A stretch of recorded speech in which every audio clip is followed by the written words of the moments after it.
Hello friends. तो मेरा नाम है नीतीश शर्मा और आज हम जो एग्जाम्पल थे वो एक्सरसाइज 1.2 के उनको करेंगे। तो कुल 4 एग्जाम्पल हैं इसमें। तो सबसे पहले जो एग्जाम्पल नंबर है वो है 5, क्योंकि एग्जाम्पल जो होते हैं वो चैप्टर वाइज होते हैं। तो पहले 4 एग्जाम्पल पहली एक्सरसाइज में थे और अब नेक्स्ट जो एग्जाम्पल है वो अब आगे बढ़ते जाएंगे, तो जैसे जैसे एक्सरसाइज आती जाएंगी। तो example number 5, consider the number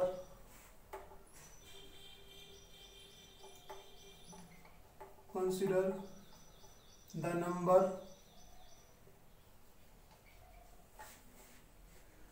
4n where n is a natural number.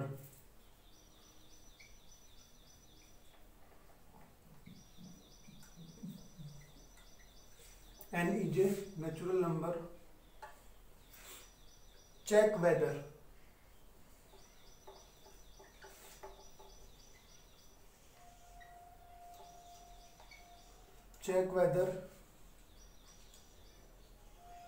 there is any value of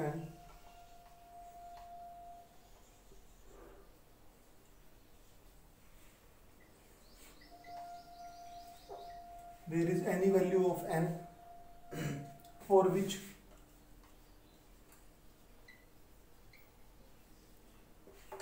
4 raised to the power n and with digit 0.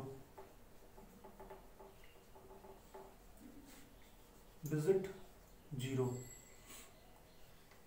मतलब ऐसा नंबर फाइंड करना है n की वैल्यू कि जहां पर जो 4 की पावर n है ये 0 के साथ एंड होता हो। तो देखिए 4 raise to the power n है, जैसे मैंने पहले बताया 2 तरीके हैं। तो सबसे पहले n इक्वल टू 1 रख के देखते हैं। तो 4 की पावर 1 यानी कि 4 हो गया। n की पावर 2 रखेंगे तो 4 की पावर 2 यानी कि 4 इंटू 4 16 हो गया।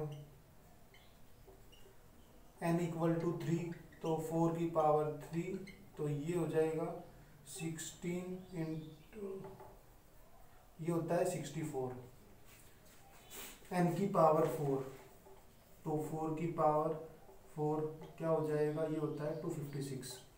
तो देखिए हर जो मैंने अब 4 डिजिट आपके सामने करके दिखाई है, जिसमें 1 रखा है तो उसमें लास्ट में 4 आया, जिसमें 2 रखा उसमें लास्ट में 6, 3 में 4 और 6।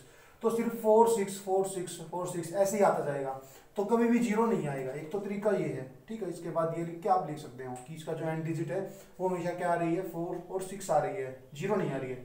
दूसरा क्या है, 4 का प्राइम फैक्टराइजेशन कर दो।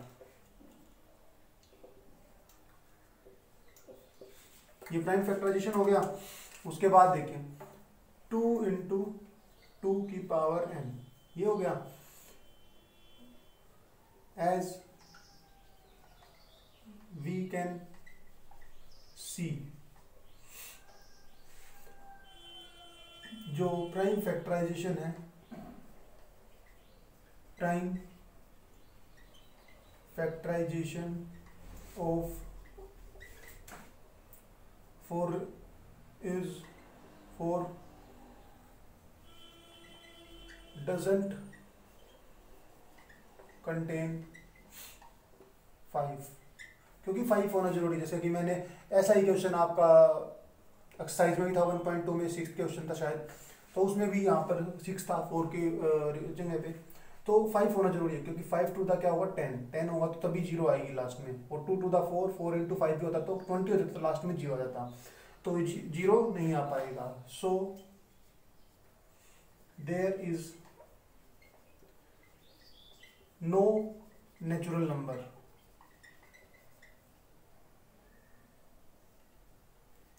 And for which 4 raised to the power n can end with digit 0, जिसके लिए ये 0 के साथ खत्म हो सके, ठीक है। तो ये एग्जांपल नंबर 5 था। एक बार स्क्रीनशॉट ले लीजिए इसका। उसके बाद एग्जांपल नंबर 6 करेंगे।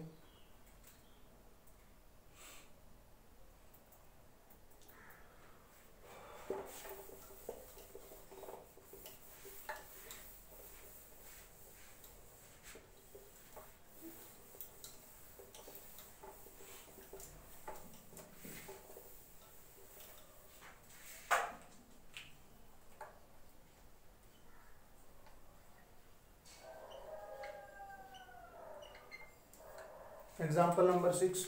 Find the LCM and HCF.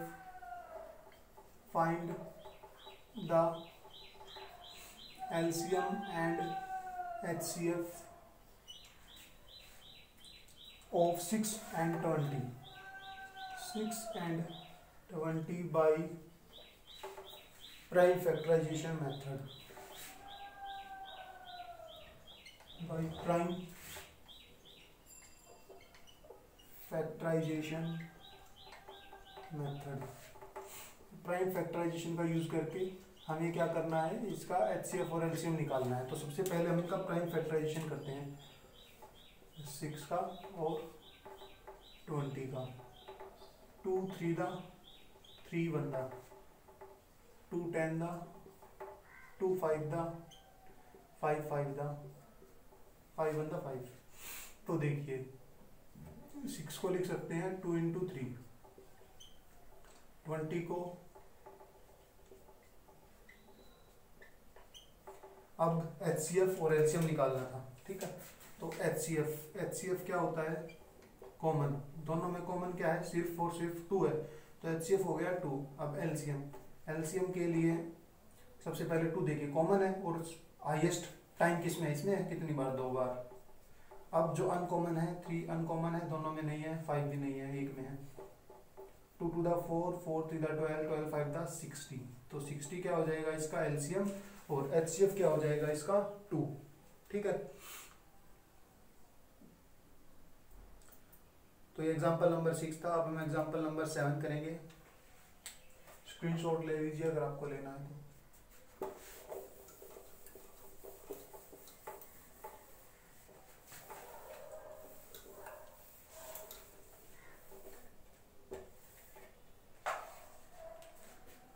Example number 7.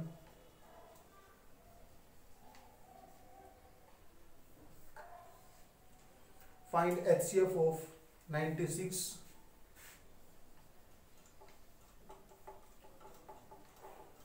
find the HCF of 96 and 404 by the prime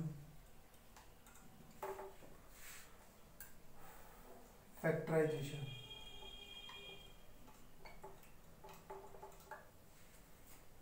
method।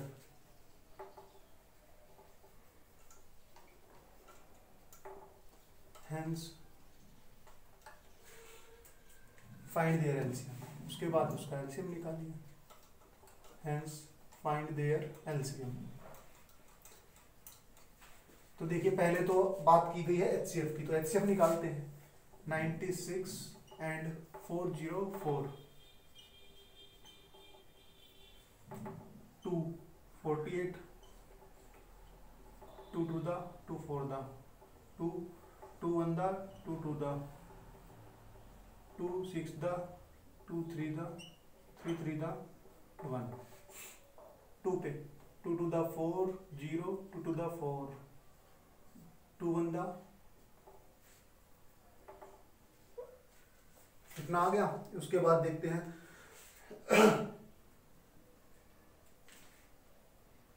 इससे आगे तो ये नहीं होगा, ठीक है, तो इसको ऐसे कैसे ही छोड़ देते हैं।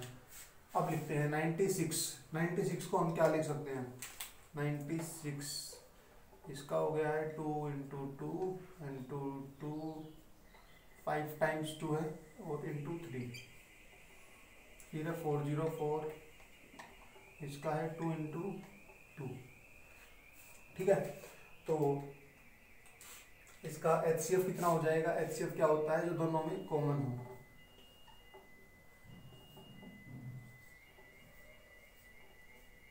फोर हो जाएगा 2 टू द 4। अब एलसीएम निकालना है, तो एलसीएम दो तरीके से निकाल सकते हैं, या तो यहाँ पर निकाल लीजिए डायरेक्ट आप 2 की पावर 5 हो जाएगा एक तो, और 3 ये हो जाएगा मल्टीप्लाई। दूसरा है जो हमारे पास था product of 2 number equal to LCM into HCF. तो 2 नंबर्स क्या है हमारे पास, 96 404 इज इक्वल टू एलसीएम बिल्कुल सेम क्वेश्चन था आपका बुक में। इंटू HCF कितना है 4, तो 96 इंटू 404 LCM 4 उधर मल्टीप्लाई में इधर आकर डिवाइड में 4 1 दा 4 0 0, तो ये कितना हो गया 101 इंटू 96 6 9 1 दा 9 0 9 1 दा 9 9696, ये क्या हो जाएगा LCM। ठीक है, तो ये इस तरीके से भी निकाल सकते हैं और दूसरे तरीके से भी निकाल सकते हैं। स्क्रीनशॉट ले लीजिए। उसके बाद लास्ट एग्जांपल करेंगे आज का।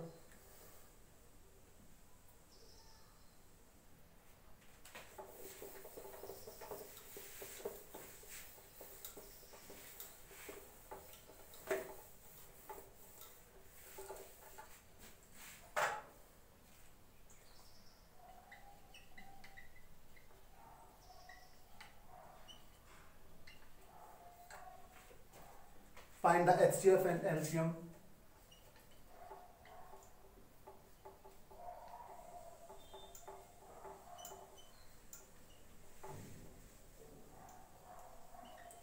Six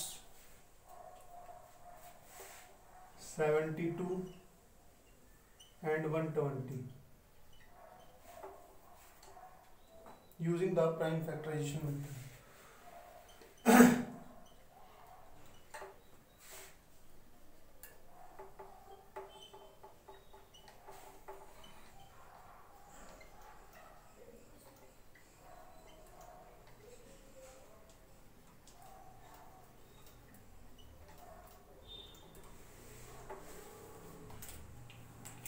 तो देखिए 6 72 120 2 3 दा 3 3 दा 1 2 3 दा 6 2 6 दा 12 2 1 दा 2 2 8 दा 16 2 9 दा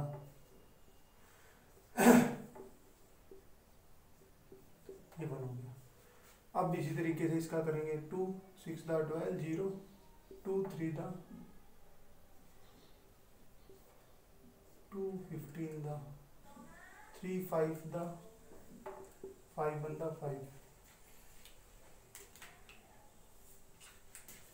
6 के फैक्टर हो गए 2 और 3 72 के फैक्टर हो गए 2 इंटू 2 इंटू 2 3 इंटू 3 120 के फैक्टर हो गए 2 इंटू 2 इंटू 2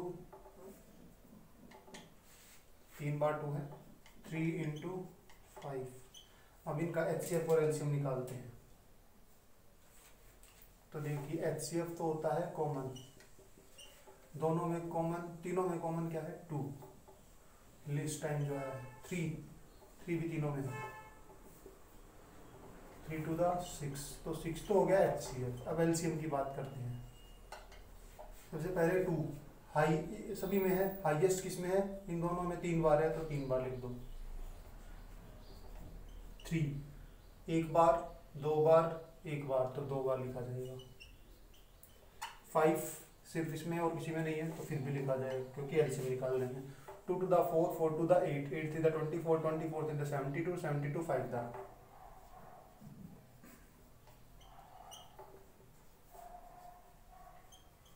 360। यह आपका क्या आ गया LCM। यहाँ पर आपका एग्जाम्पल नंबर 8 भी खत्म होता है, स्क्रीनशॉट ले लीजिए। तो फ्रेंड्स आपके 1.2 के एग्जाम्पल भी कंप्लीट हो गए हैं, तो ज़रूर अपने फ्रेंड्स के साथ शेयर कीजिए और लाइक कीजिए, जिससे यूट्यूब के एल्गोरिदम को पता चलता है कि ये वीडियो अच्छी है तो वो और लोगों को भी रिकमेंड करता है। तो और कोई डाउट है तो कमेंट बॉक्स सेक्शन में टाइप कर सकते हैं। Thank you.